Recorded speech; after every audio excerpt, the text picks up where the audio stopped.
Salut à tous, revoilà pour une petite vidéo de Elder Scrolls Legends, donc partie commentée donc après, après que j'ai joué. Là je tombe sur Scarlet Crow, donc c'est la saison de mars, de février, donc la fin de saison en février. Un jeu Magisphère, donc pareil, toujours peut-être sans doute du contrôle, et là je me dis peut-être voilà, au niveau du mulligan de garder la masse. Ce qui est, voilà, ce qui peut être intéressant parce que ce type de jeu, il y a souvent des gros gardes donc en début de partie, ou alors pour le faire descendre très vite en début de partie si c'est possible.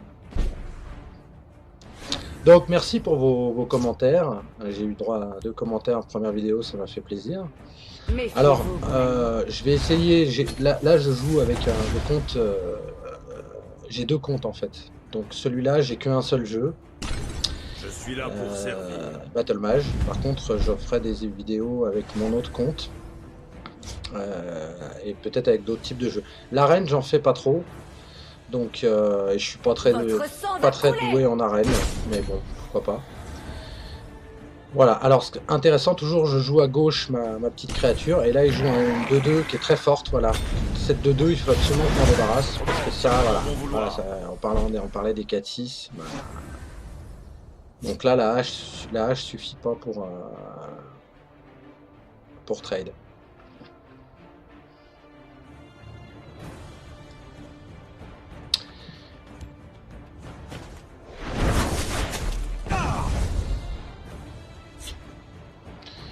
Alors, je peux la tuer avec mon tir rapide, mais je pioche pas. Donc je crois que je fais un autre choix. Voilà.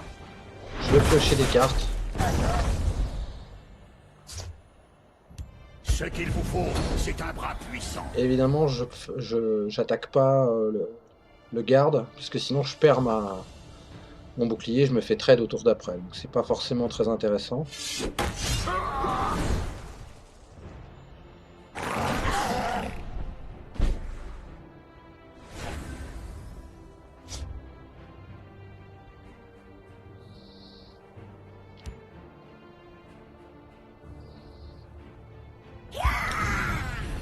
Toujours pour essayer de garder vivante ma petite 2-1, et je décide vraiment d'éliminer cette carte qui est très forte, voilà, parce que sinon là j'aurais le droit à une 4-9, ça aurait été un peu plus pénible, vu que tu peux pas faire le géant au tour suivant, donc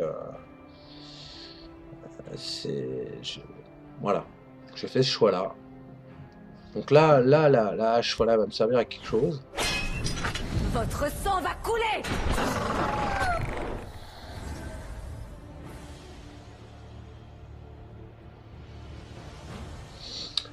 Donc là on est déjà en mars, hein, donc on a déjà attaqué le maraudeur, hein. C'est du beau jeu, ça. C'est une très belle carte. Il est pas très chanceux, c'est pas mal comme tirage parce que quand même ça annule la menace de 6 à gauche. Mais il aurait pu faire beaucoup plus mal, je pense.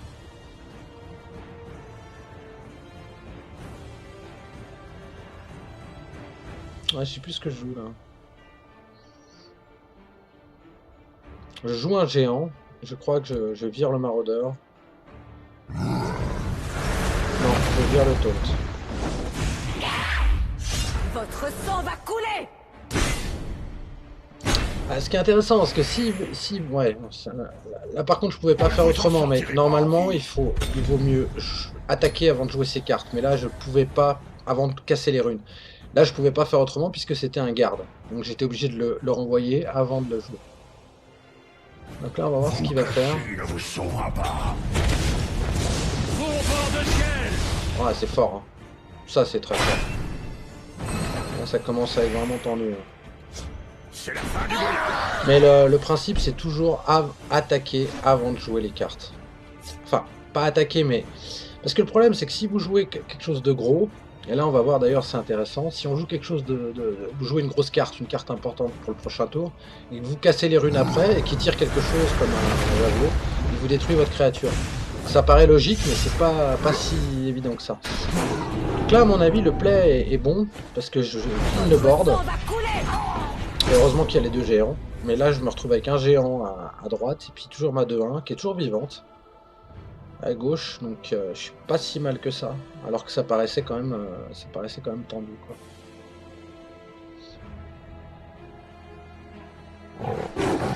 Là d'ailleurs, c'est intéressant, je pense que je décide de trade en premier le géant, avant d'attaquer avec la 2, parce que s'il tire un javelot, il me tue mon géant, donc je peux plus trade. Donc avant toute chose, voilà, je trade, je lui pète la rune, bon, il n'y a rien, mais voilà, ça me permet d'éviter de perdre mon géant. Pardon. Donc toujours là, oui, là je suis plutôt en bonne position. Il faut absolument qu'il se débarrasse du géant, parce que sinon, c'est compliqué. Ce jeu est très fort, hein, le jeu Battle Mage, même encore maintenant, reste très fort. Donc je joue souvent, ça c'est le classique que je joue dans ma liste, qu'on peut trouver sur Legend Deck. Donc les listes de mes games. Quelques games, il y en a que je joue pas vraiment, hein. J'ai fait un jeu Monk, mais il joue... Bon, trop greedy, je pense. Mais ces deux jeux-là, et une version plus aggro, plus agressive, qui marche bien aussi. Je joue avec mon autre compte. C'est principalement les deux decks que je joue, parce que c'est très très fort. Ça reste très très fort. Pour dire, avec un seul game, au mois de février, j'ai réussi à partir du rang 12 avec ce compte-là. Et en 3 jours, j'ai réussi à passer les jambes avec ce deck-là. Mais la méta a changé depuis février. En mars, j'ai fait un bon score avec aussi. Ouais. Donc là, c'est le même principe.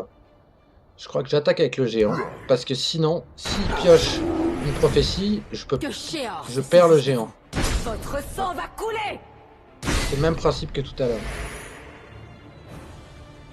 Et là, l'idéal, ça serait d'avoir l'éclair enflammé. Bon bah c'est parfait.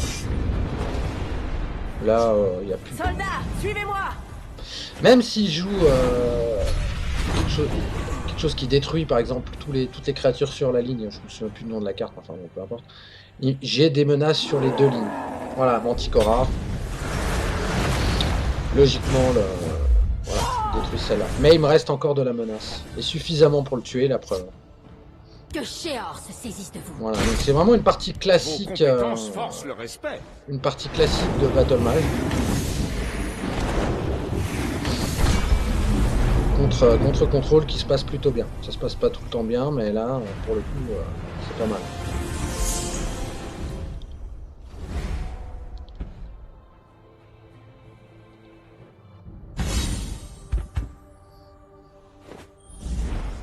Après, dans la méta actuelle, les jeux les plus forts, bon, il y a l'archer qui revient très fort en ce moment sur le ladder, avec des versions qui sont très intéressantes, parce que ça se peaufine avec le temps. Mais les jeux quand même, a priori, les plus solides, c'est le sorcier item objet et le battle mage, quoi.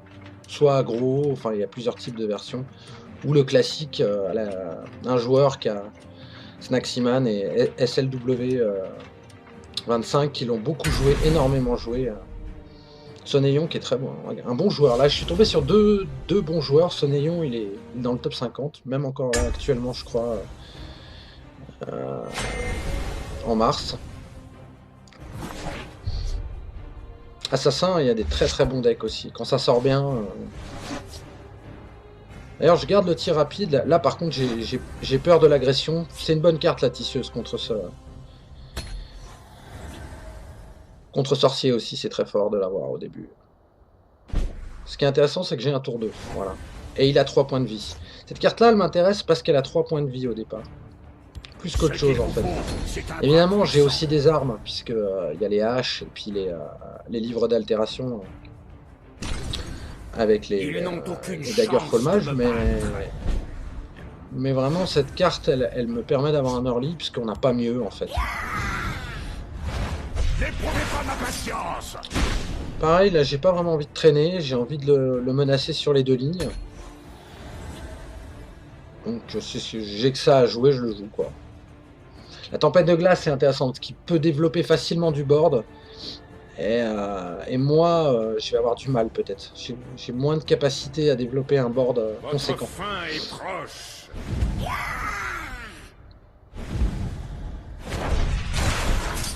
Ouais, il veut pas que je trade, hein, lui aussi.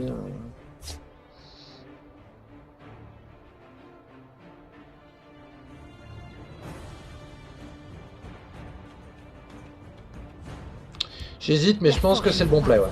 Parce que ça fait mal. Voilà. Parce que je garde quand même une grosse menace à droite. Il peut pas trade justement avec sa petite harpie, ma 2-3 à gauche. Donc c'est très intéressant. L'intérêt qu'elle ait 3 points de vie. Ouais.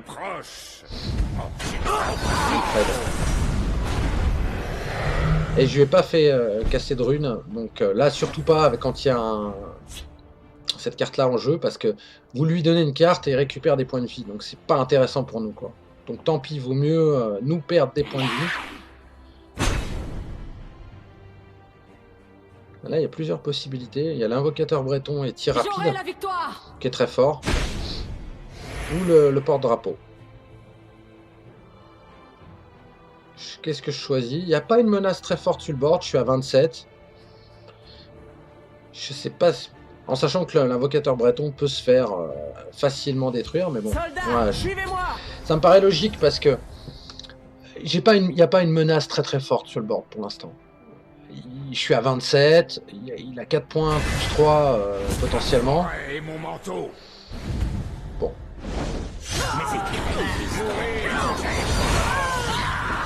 Bon, lui il arrive à clean le board. Mais là par contre de le jouer maintenant peut être plus intéressant parce qu'il aura peut-être pas de moyen de le bouger. Et moi je pourrais le reproc encore avec la hache. Si il meurt pas au prochain tour. Mais je pense que je joue ça paraît évident. Ah non, d'accord.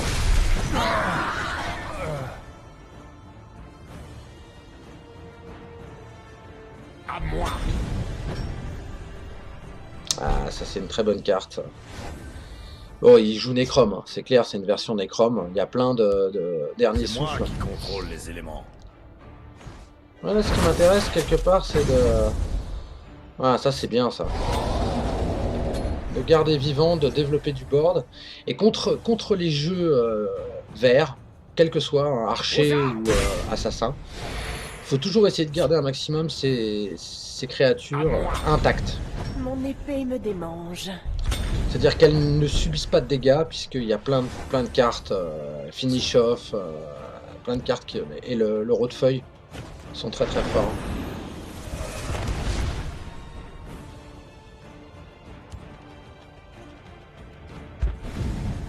Faisons toute la lumière sur ce problème. L'inverse aurait peut-être mieux, mais c'est très intéressant parce que je crois que l'éclair enflammé, ouais, c'est ça. Ah, non, même pas. Voilà, parce que je veux garder ma créature intacte. C'est trop facile. Ça me permet, voilà, de mettre un garde de l'autre côté de la ligne. Il y avait une autre possibilité hein, avec la hache, ça aurait été intéressant aussi. Ouais. Mais bon, c'est déjà pas mal. Hein. Mais avec la hache, on aurait pu en faire 3, jusqu'à 3 peut-être, en éclairant en flamand le breton. Voilà. Carte à combo. Il n'a pas tiré encore l'hôtel du désespoir, mais bon, c'est un jeu clairement un Necrom hôtel. Voilà, ça, voilà, boum. Mais là, il commence à manquer de cartes, donc c'est pas ce qu'il aurait préféré peut-être détruire. C'est dommage, j'aurais pu le garder. Ouais. Votre sang va couler. Et là, j'ai beaucoup plus de cartes que lui, donc... Mais c'est une belle partie, ouais. Je sais plus ce que je joue. Ouais. D'accord. Je me dis, je veux le... bourrin, quoi. Ok.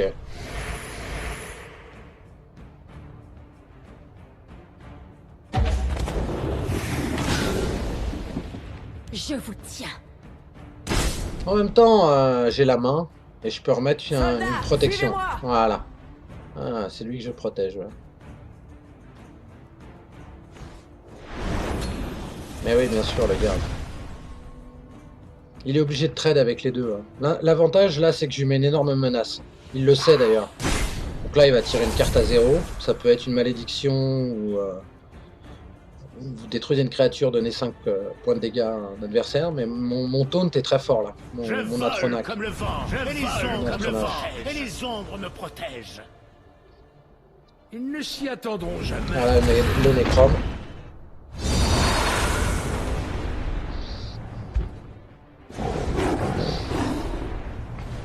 Il a un bon tirage, mais c'est trop tard pour lui. Aujourd'hui, nous serons victorieux.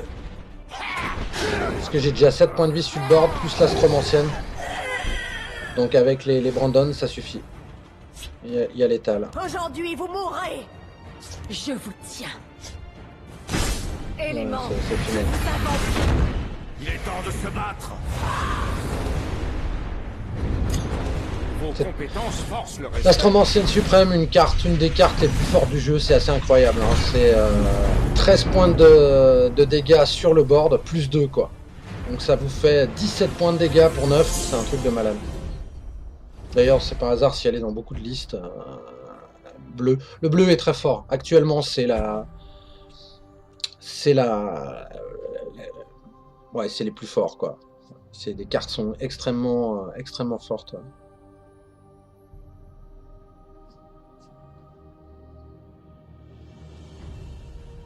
Ah. Ah non, ça joue encore.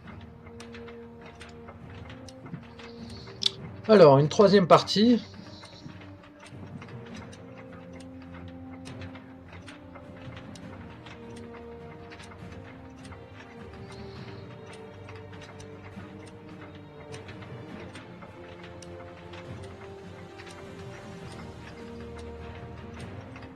Ce qui est intéressant dans ce jeu, c'est qu'il y a plein de possibilités, vous avez plein de plays différents, donc suivant, c'est pareil, bon, on peut pas jouer comme par exemple Magic ou Hearthstone, c'est-à-dire que vous pouvez pas attaquer à tout va comme ça, parce qu'il y a le risque de la prophétie, c'est-à-dire que la prophétie, il y a des jeux prophétie, pure prophétie, donc là où on n'attaque pas, les jeux aggro principalement prophétie.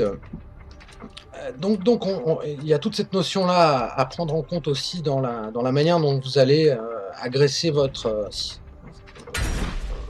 adversaire. Pascalito 59, qui est un bon joueur aussi. Là, j'ai rencontré que des bons joueurs. C'était, on le retrouve souvent sur le ladder. D'ailleurs, elle est 21. Donc, encore une fois, un deck sans doute contrôle. Donc là, je garde la 2-1, c'est sûr. La tisseuse de protection. L'invocateur breton, j'hésite vraiment, malgré que j'ai la combo.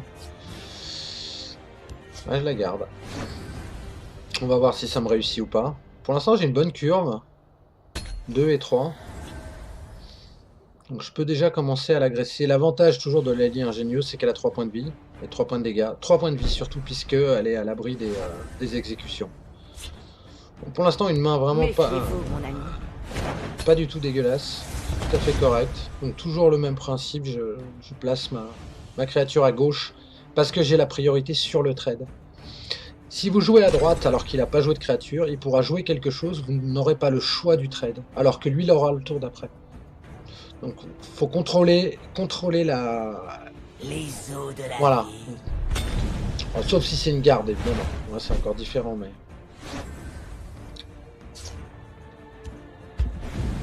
Votre sang va couler. Ah, là j'ai pas les terres enflammées. Bon bah... Proc pas. Donc ouais, toujours intéressant de voir ça, c'est... Alors, il y a des cas où je ne vais pas jouer à gauche si j'ai des jeux en face qui peuvent avoir des charges. Donc tout ce qui est rouge, déjà, principalement. Je crois d'ailleurs qu'il n'y a que le rouge qui a des charges. Et les verts, quelques verts aussi qui peuvent en avoir, mais c'est plus rare à part... à 5 mana, oui. À 5 mana, il y en a une, la 4-4 à 5 en charge. Votre sang va Ou couler. à 3 mana, ponction, les chauves-souris. Voilà. Mais il y a très peu de... Il y a quelques d'autres cartes en charge. Donc là, où si j'ai vraiment envie de garder pour pouvoir utiliser ma créature après, je jouerai à droite, dans la rangée d'ombre. Donc pour l'instant un début pas mal. Il me joue pas... Bon, il a quand même 6... il est déjà à 6 mana, donc c'est rampe. C'est un peu cher, je trouve, une Visite d'Azura là-dessus. Votre sang va couler. Donc là, il y a le breton avec le tir. La combo est là. Ou le Daggerfall. Parlez vite, je vais les renvoyer. Ce qu'il vous faut, c'est un bras puissant.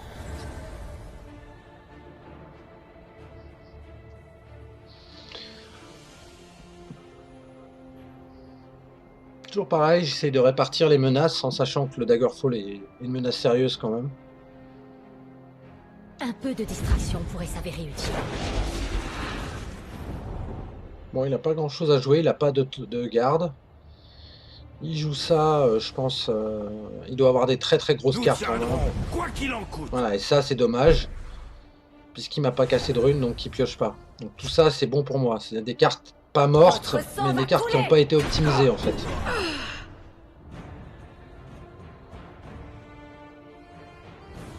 Je pense que je trade, hein, parce que... C'est pareil, il faut pas trop lui laisser de... Oh, ça c'est très fort ça.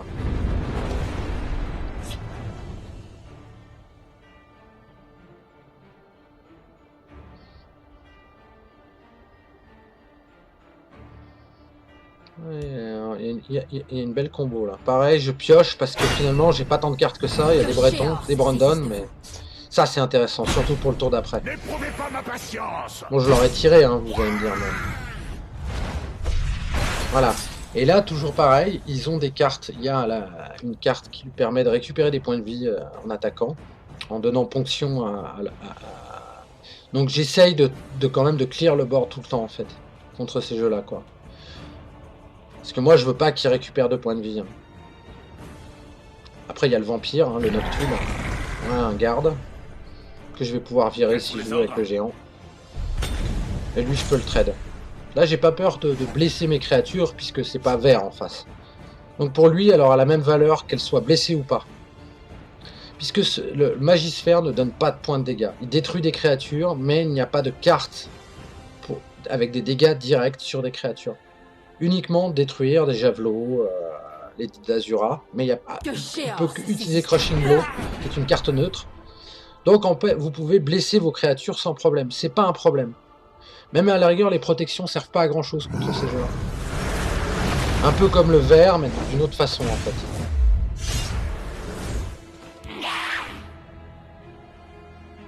Je pense que je trade avec un Brandon, voilà. Je clear le board. Ça, c'est pas forcément bien joué parce que il tire pas de prophétie, mais je sais pas si c'était vraiment nécessaire de lui casser la rune pour 2. Parce que j'avais un risque de perdre mon géant, donc je pense que c'est une erreur. Bon, ça passe. Hein. Après, c'est un style de jeu. Hein. C'est vrai que les prophéties, des fois il les tire, il tire 2 prophéties, vous cassez 2 runes, vous perdez la partie. Mais statistiquement. Il y a 50 cartes, il a 3 chances de tirer les cartes. En plus, il en a peut-être déjà en main. On ne sait pas. Là, il n'a pas eu de chance, clairement. Le géant est toujours en place. Et il va faire très mal. D'ailleurs, je crois que c'est terminé. Donc là, j'attaque avec le 2 pour pas casser la rune. Je casse les runes et terminé. Quoi.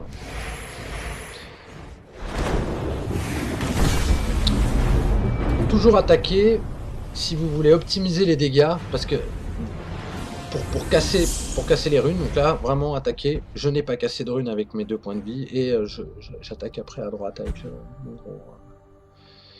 Voilà, donc ces 3 petites parties encore du ladder de février. Donc j'espère que... N'hésitez pas si vous avez 2-3 choses à dire, des commentaires, c'est super. Merci à vous, à plus.